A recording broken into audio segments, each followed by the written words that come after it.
Oh my gosh. Like a moist bowl. Look at your head! Welcome back to another vlog. I've already started filming for the day, and then I'm like, I never really opened this vlog, and hold on one second. I am going to get some dinner into the crock pot. It's actually already, it's 11:40. So I'm going to get some dinner into the crock pot. We are having a delicious Thai peanut chicken that's in the crock pot with noodles. It's really, really good. I'll show you. I'm very excited because it's one of the recipes that is in my summer capsule meal plan, like the done for you meal plan. That is going to be out very soon. And of course, give you guys a special discount code. You're my people. But I'm very excited for that. I've been working my butt off on it. I'll be honest with you. I've been working my tail feathers off to get that capsule done. Has all of the grocery shopping lists and everything for basically a 12-week meal plan, a summer meal plan. So this is like volume 1 for summer. So it's good, summery type food. So anyways, I'm going to make one of the recipes from that for dinner, which is, like I said, the Thai peanut chicken. CR's outside. He was cutting down a tree, a very small tree, but one that was very much in the way of my garden getting the sun that it needed, and it's dying, and it puts seed pods everywhere and makes a huge mess. So I said, let's just take it out. He was doing that for me. And then I think he's also going to work on the chicken coop some. So who knows what else is going to happen. Y'all know I do not script my videos, so I don't know what's going to happen today. Okay. I guess I'm going to start by using one of the most controversial products on the internet. Not really, but this steam shot, it cracks me up because there's kind of this ongoing joke between a couple friends, Dawn from The Minimal Mom and Catherine from Do It on a Dime. Catherine loves the steam shot. Dawn doesn't. So it's just funny. They have like this little kind of joke going between them about whether or not the steam shot is actually worth it. I really like it for cleaning like my grout, that like tile and bathroom and stuff. It really is good for that. I was testing it here on the stove because, well, this is a pretty old gas cooktop and there's just some stuff on it that I've had a really hard time getting off. And so I thought, well, let me see if the steam shot will help. It did with some things, not with everything. I mean, it's not a miracle worker, but I like it. It's just kind of, one of those tools that, to me, when you need it, it's nice to have it there. So I also had ordered this like 3-tiered cart from Amazon. I'll link it in the description box because I am putting together a cleaning cart. The thrill of my life. I realize as I am getting older and just like, man, the things that get me excited and the things that I'm like, oh yeah, that's what I'm going to do, or that's what I need to do. I'm like, man, adulthood is so wild, right? Anyhow, I am putting together a cleaning cart because, I've had in the past like the little handled caddies, like a little cleaning caddy, but I wanted something that would actually hold things like my steam shot because, again, I'm the kind of person that out of sight, out of mind. So if I put something like a steam shot up in my laundry room, in the cabinets in there, I'm not going to use it nearly as often. And so I wanted a cart that I could just kind of tote around to all of the bathrooms, upstairs, downstairs, but also just various areas of the home that would have everything that I need in general for cleaning. Some of the, I guess, like some of the more like specialty, as cheesy as that sounds, but like some of the specialty cleaning things that I have and use. So yeah, that's what I got this cart for. It's got like a little handle on it, some extra little thingies on the side to be able to use. So I'm just tossing some things on there. This is a work in progress. I am going to share a little bit more about this in the next vlog because I have been making some of my own cleaning supplies at home instead of buying them. So I'll share about that in the next vlog. But I just wanted to, tell you that I'm putting together a cleaning cart, the thrill of my life. Now we are working on getting that Thai chicken peanut recipe into the crock pot. It's good. It's really good. It's got like some shredded zucchini. Red bell pepper is what you're supposed to use, but of course I did the terrible thing of using Instacart, and you get what you get sometimes. They replaced my red bell pepper with orange, so that's fine. It's fine.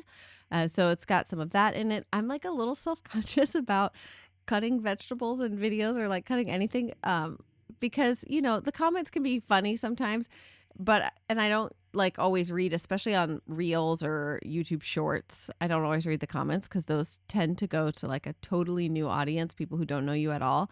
But somebody was like making fun of me. They're like, oh my God, like you totally cut vegetables like Kendall Jenner.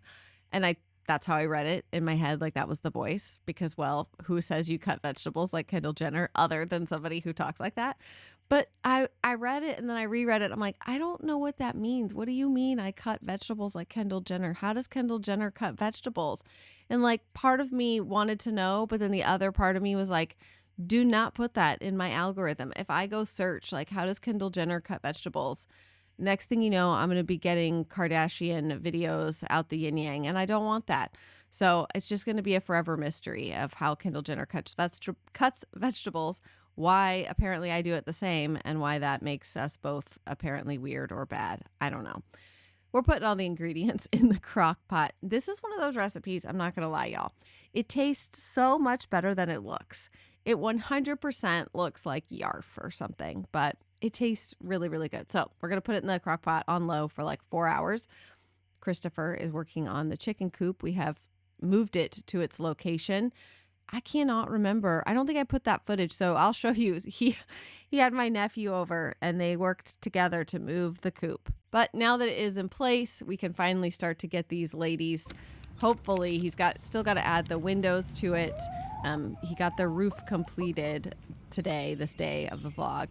But we've still got to get the like run area, separate area all set up for it. The ducks are doing well. They are rather enjoying the warmer weather. Their pond desperately needs a deep clean, but it's quite an undertaking to empty the pond and pressure wash it. But that's definitely what needs to be done. It's a little hairy over here, but they don't care. Just saying hello to the goats. Hello. This is really funny. Ciara brought me this clip back, and I was like, I have to put this in the video because, well, first of all, Lottie is not being very nice to Evangeline. She like headbutts her. She's so mean. But then at the end, she like climbs up on the fence and basically like is smiling. He's feeding them peanut butter crackers. Do not ask me why he is feeding them peanut butter crackers. But she climbs up on the fence and she just kind of like smiles. And I think it's hilarious. It's very Lottie goat. You guys know Lottie doesn't think she's a goat. She thinks she's a person. Now, we're hopping back in the kitchen because I'm about to blow your mind. Yes, ma'am, I am. We're going to make some homemade donuts. These are so good. I will put a thing in the description box if you would like the recipe for these. They're amazing. Now, there's a few things that are a little old school. You have to scald the milk. You don't have to give your dog pepperoni from the fridge like I am doing, but it helps to get them to leave you alone. Stella, man, she's such an old lady. She's like a shark. You can see that I kind of like barely hand her the snack because she will take your friggin' finger off because she can't see anything. So anyways, you have to scald the milk for these. So I feel like sometimes recipes like this people shy away from because they want like just the super quick and easy. But proofing the yeast and scalding the milk for this recipe is what makes them basically fail-safe and delicious every single time.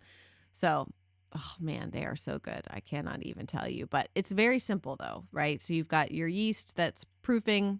Don't put the eggshells in there. Take those out. Your milk that you have scalded. And then there's eggs, a little bit of salt, of course, some sugar.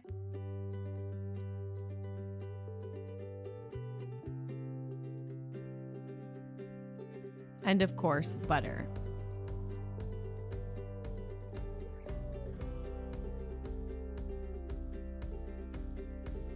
Now we add in the yeast.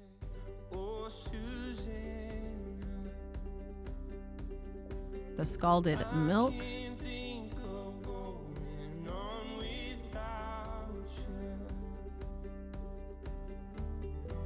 Flour.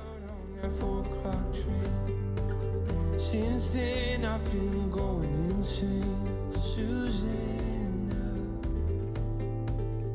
So I'll run or crawl just to get back to where you are.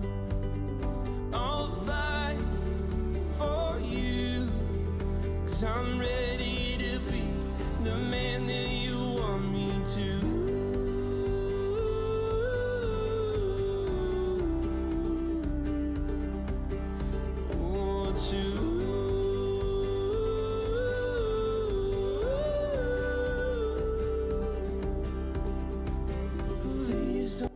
And then we're just going to set that dough aside to rise. You're going to cover it and let it rise hour, 2 hours. It just kind of depends on how warm the environment is, but you want to let it double in size. And I'm just refilling my sugar and flour containers. I need to label some of these, but I'm just refilling my canisters, my jars, and then we're going to make the glaze because these are going to be glazed donuts. So this does require a lot of powdered sugar, y'all. A lot of powdered sugar. I didn't promise this recipe was healthy. Well, okay, I'm sure there is such thing as a healthy donut recipe, but I'm sure it tastes disgusting. These are delicious. So you mix together some powdered sugar, some cornstarch, a little bit of heavy whipping cream, little bit of butter, just a little bit, vanilla, and then warm water to the consistency that you want the glaze. Look at that. Yummy. Once your dough has poofed up, it has doubled in size, risen fully. Now comes the fun part. You get to roll it out, and I discovered very quickly, this dough is a little, I don't want to say tougher, but kind of, than some of the other stuff that I make. But this pour board, which I love this cutting board, y'all, because it gives me this extra counter space here. However, a little hard to roll out dough. So next time I would have done it on the actual counter because it keeps slipping, driving me a little bit nuts. But you're going to roll it out, and then if you have a donut cutter, use that for sure, 100%. I don't. So I'm using a cookie cutter and a cake icing topper thing. I get creative, when I'm like, I don't really have that exact thing. We make it work, and this works. Sometimes I make also like these little donut holes, these fried donut holes, which you don't have to shape. And, like when you're doing bagels, you just like shape that by hand. But with these, I really, because I'm making them for YouTube, y'all, for a video, I really wanted them to, have the nice donut shape. Then it started raining, the good southern afternoon rain and the heat. And the kids all, of course, ran outside to jump or on the trampoline in the rain, except for Benjamin, who was like, no thanks, I'll pass. But little afternoon southern rain. And then we are going to fry up these babies. So, once you cut them out and set them aside, you want to let them rise again. You can see they've gotten floofy. They're not flat anymore. They're floofy. And you want to fry them. I'm frying mine in canola oil. I find that that's kind of the best for frying and not wasting the flavor too much, getting too much of the oil flavor on them. But you also want to only fry a couple at a time and try to keep them from not touching. Just let them, do their thing apart from each other. So I fry maybe 3 or 4 at a time for a couple minutes. If that, the temperature of the oil should really be like around 360, 365. I keep mine a little like there or lower because I'd rather it take just a smidge longer than to burn them. You could see the first couple that I did, the oil was like right at 365, and I felt like I could barely keep them in there before the outside was burning. So I kind of go around that temperature, and then I dunk them in the glaze and, just use a fork, dunk them, pull them out. I put mine on like a cookie drying sheet with parchment underneath because, well, they're messy. They're not the cleanest thing ever. But let me tell you, these are so good. I think this is a pretty easy recipe. Like I said, I feel like it seems a little more intimidating because it has the scalded milk and stuff. So it's like an extra step, but these are so delicious. Oh my gosh, they're so delicious. My family absolutely devours these. Look at that. Oh yeah, baby.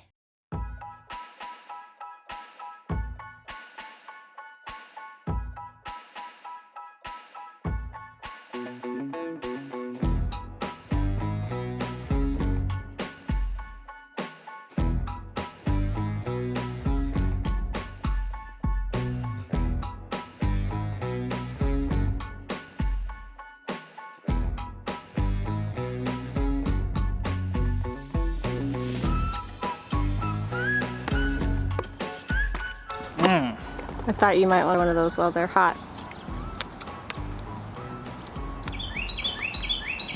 Oh my gosh. That's like Krispy Kreme. Like a moist hole. A moist donut hole. I meant donut hole. There's a hole in your donut. I don't think you did. These are fabulous. Oh, your hands are filthy. I should have fed it to you. How's it going? Almost done. Almost done. Well, with the roof. Yeah, still gotta do windows. Then you need a shower. There's storm clouds out right now. Sky looks wild. And raining and not, and raining and not. It's humid. It's humid. It's a rainforest out here. Look at this. Yeah, it's quite humid. That area that caught fire. Look how much it's grown back. Yeah. These are delicious, babe. Okay. Have fun. Okay. This cat absolutely cracks me up. So I got this basket for going to the farmer's market. I found her sleeping inside of it. I was getting ready to shape it because it comes like folded up. So you just get it a little bit wet, like in the shower or whatever, and shape it. But she was sleeping in it. Just wanted to show you guys like the Finnish Thai peanut chicken recipe because, like I said, it kind of looks a little gross, but it tastes absolutely delicious. It's chicken time, y'all. You can probably hear them. I went to Tractor Supply and got some baby chicks. You know, I've ordered chicks from hatcheries. It's a little bit tough because, yes, you have way more breed selection and stuff like that. However, I don't love opening the box and there being ones that did not make it through the shipping process because we are pretty careful about the number of chicks we have.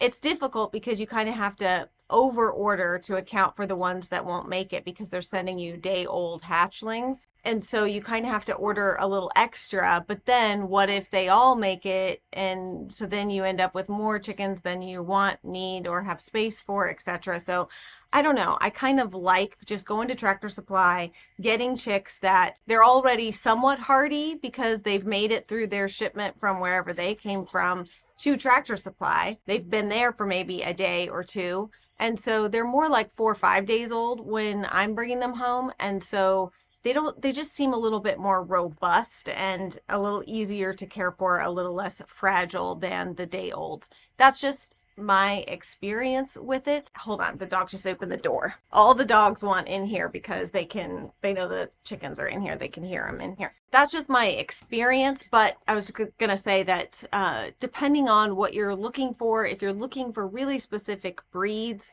then yeah, you do have to order from hatcheries. Otherwise, you know, it's unlikely, or join like Facebook groups in your area. We have like a couple of South Carolina homesteaders groups, so people will breed their chickens and you can get different breeds that way as well. So there's lots of ways to go about getting the types of breeds that you want, but especially if you want something that's a little more rare, a little harder to find, then you usually have to go to like an online hatchery to do that. So I was pretty grateful because I stopped by Tractor Supply and I was like, I'm just going to see what they've got in terms of pullets. I only do pullets. I don't do straight runs. I'm not risking, you know, ending up with half roosters, and I am not in any way an expert on sexing baby chicks in order to know the gender. Now, there are some breeds which are really cool. I believe they call them like auto-sexing breeds. I think that's how they refer to it. But basically, it means that the males and the females hatch looking different,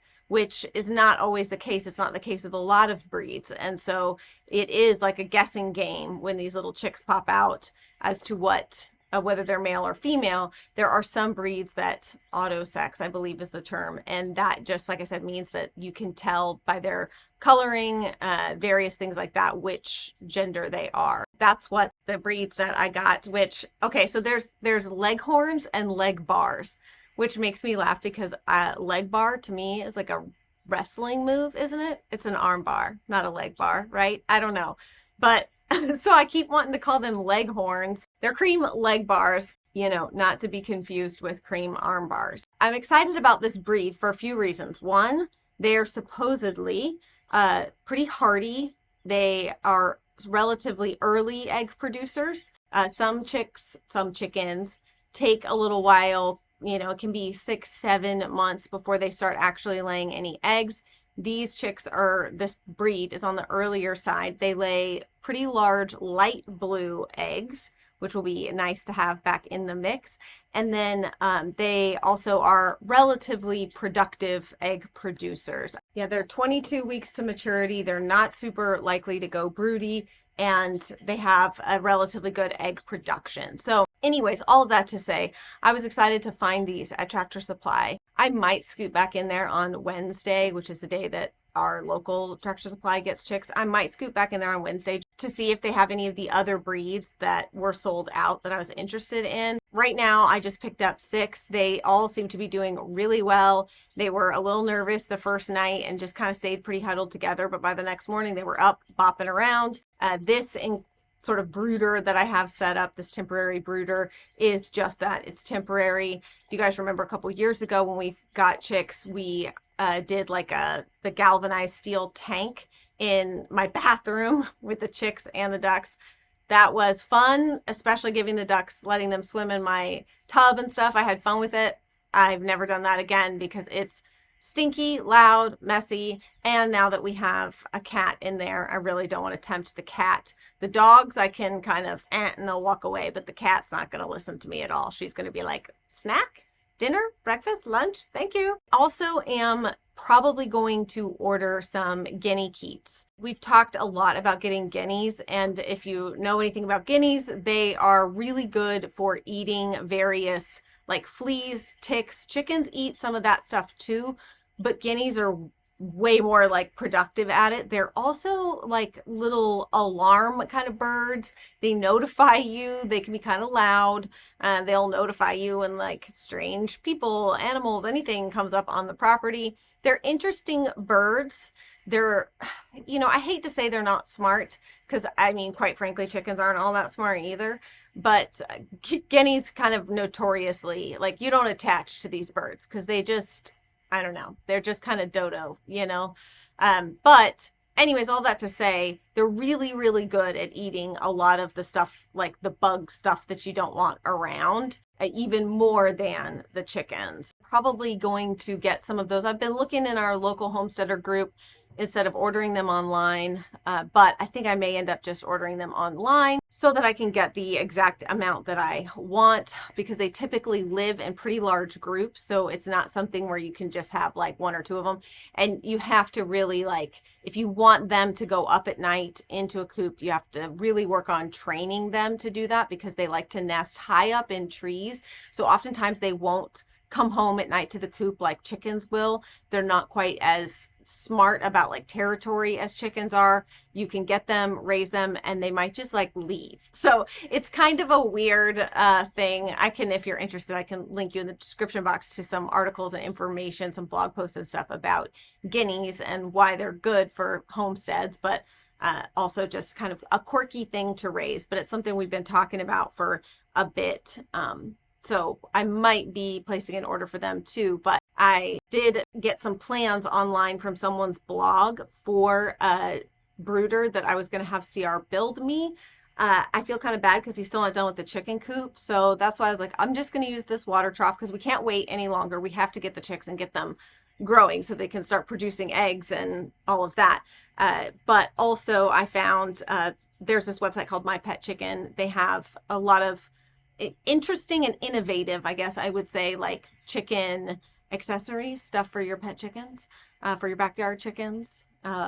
It doesn't matter if they're for eggs or meat, but they've got lots of different stuff for chickens that I'm like, oh, that's smart. And one of the things that I decided to purchase was their pop-up brooder. So because it's fully enclosed, so it like zips and stuff. So my biggest concern is other animals, dogs and stuff, going and plucking chicks and just walking away with them. I'm excited to get that and get that set up. So when that gets here, that's what these ladies are going to move into, is that pop-up brooder, because they were a little bit older, bigger, and I don't really have any super broody chickens right now, any super broody hens right now. I was going to try to do surrogate raising so that I didn't have to take care of these guys and then go through the whole like integration process. That to me is the most stressful part of owning chickens, is when you get new ones and trying to integrate them into the flock.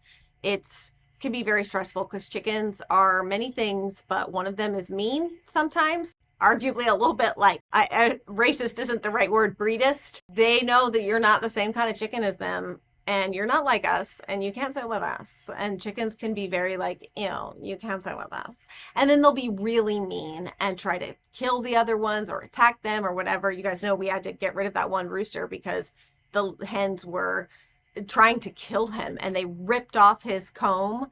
They were so mean to him. But what I was going to tell you about the cream leg bars, is that right? What I was going to tell you about the cream leg bars is that I'm interested in these because they have sort of this gray poof of feathers on the front, and they don't have as big of combs and wattles as some of the other chicken breeds that we have had and do have.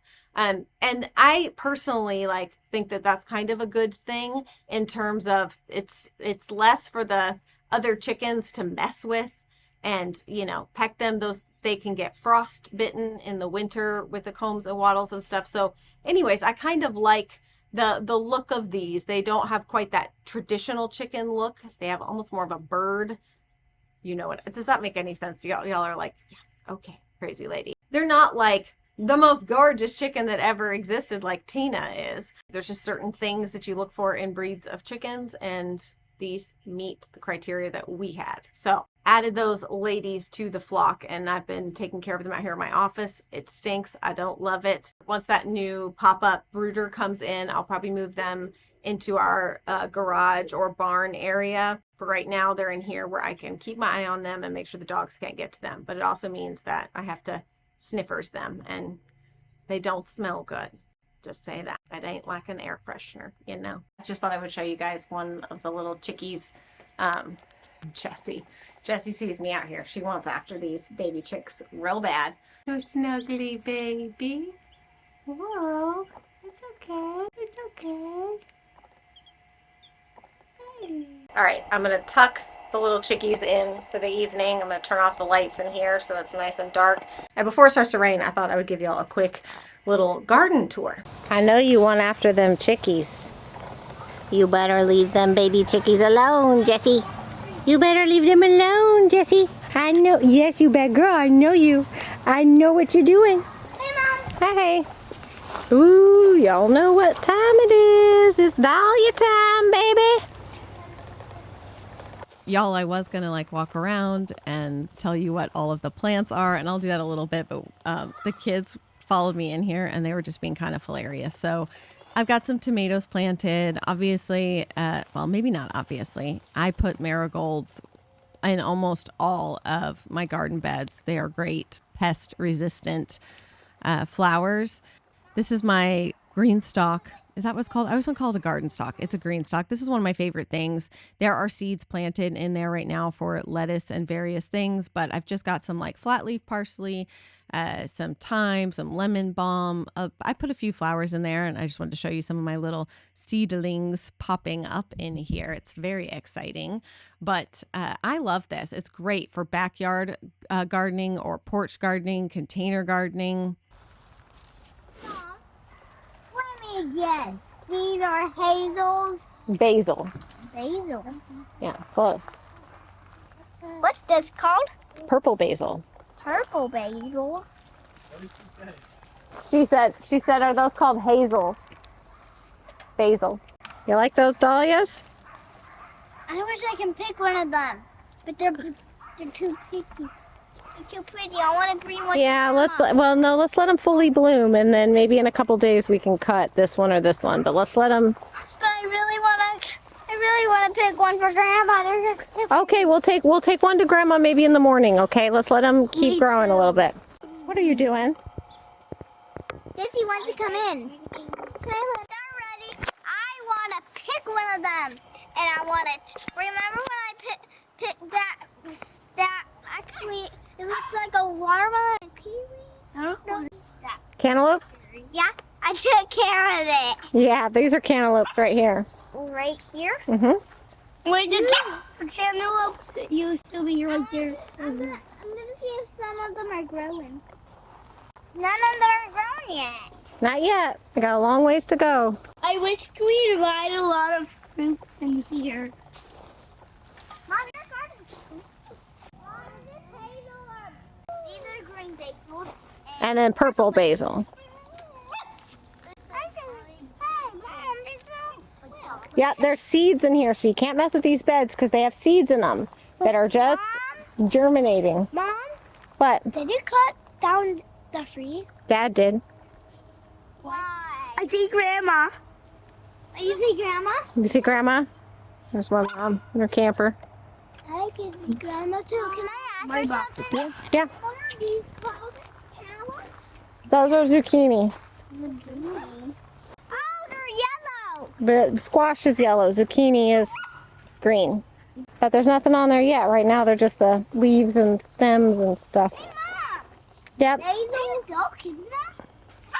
Yep, I planted a bunch of stuff in there too. Lettuce and all kinds of stuff in here. Some lemon balm. Are the strawberries growing?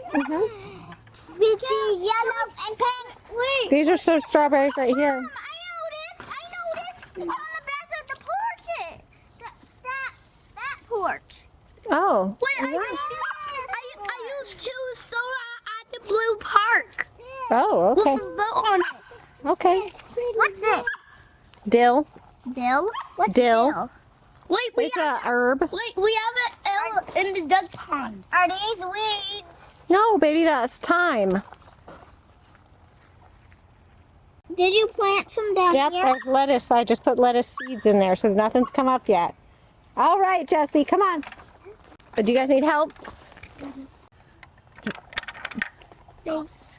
Come on, Mimi. Jesse, come on. I'm gonna go see Grandma. Okay, go say hi to Grandma. Hello? Hello, Puppet Schwappin? Hello, Puppet Schwappin? Let me see your little face. Oh, he's so excited. He doesn't know what to do. He's so excited. Hello. Hello, Mr. Tig. Hello, Mr. Tig. I want to see your cute face. You have such a cute face, but you got to calm down. There you go. Sit down. There you go. Tig. Kaya's like, let me at him. He's so little compared to hi. Whoa. There we go. Kaya loves There we go. On your hair. Hi. Spider on your hair. There we go. Where's Tig? I can't see your cute face. What? Don't bite my sweater. Don't bite my sweater. Tig. It sounds like a cat. You're too fast. Just when I get your attention. Don't you bite me. No puppy bites. No puppy bites. No puppy bites. Aunt Kennedy would be whooping your butt right now, Pig. Nah, got my sweater. Look how small your head is. Just what everybody wants to hear. I did. Look how small your head is. You are so small. Look at your head. Why are you so small? There, now I can see him. Now somebody else is petting him. Look at all these jealous bones. Douglas, look like you're wearing boots. God. Aslan, so are you. You're all muddy. Would you calm yourself, woman? Calm yourself down. She does not like the camera. When I point the camera at her, she's like, get that out of my face. Look at Kaya standing guard over there. Kaya. Like Kaya. you're What are you doing? What are you doing, Kaya? What are you looking at? What were you looking at, Missy? The smilingest dog that ever lived? Kaya. This dog smiles. Kaya smiles. I really want to see Sophie is like, I see you. We see you, Sophie. She knows the children. I know. You're smart. I don't think she's met Jesse yet. Look at it. Look at it. Kaya is the smilingest dog. She keeps coming over and smiling. She wants to be in here with the puppy. Where Sophie went, but she's probably on the bed. Good boy. She's probably like, I think we're going to have to take a second pass at the garden tour because when I attempted to do the last one, I was followed out there by 3 small children, made it a little bit difficult to explain what's going on in the garden. So we'll follow up with an actual garden tour as well as an update on the top garden, the upper garden that's got flowers growing. As always, lots going on. I also wanted to say thank you all so much for all of you who showed up live to our live we did last weekend. Sierra and I had so much fun with that. Lots of you guys seemed to really enjoy that. It was fun to just get to sit down and chat about stuff and not have like super tight time constraints where you could pop in, pop out, watch it later, watch it 2 times speed later, watch it on the replay if you couldn't make it live. It was really fun. So we definitely are going to do more of those probably one a month for right now. And we're both really looking forward to that because we really did enjoy it a lot. So we'll definitely be doing more of those. And I'll, of course, put the call out for questions for the Q&A. Probably the same thing in the community tab again, or on Instagram and Instagram stories. If you're not following us over on Instagram, you should definitely do that. Jessie, no ma'am. She wants to come in here so bad, but I just am not in the mood to police her with the chickens. My mom is here visiting as well for a few days. She's got her camper set up here and her new puppy Tig. He's so cute. He's a mini toy Australian Shepherd like her other dogs. And he's so adorable. So it's been fun having his little pup and schwupp self around to play with, and the kids just, I kind of feel sorry for my mom because they're just like, grandma, grandma, grandma. They want to be over there at her camper all the time, and they want to see the puppy all the time. With all of that said, I will see you again very soon.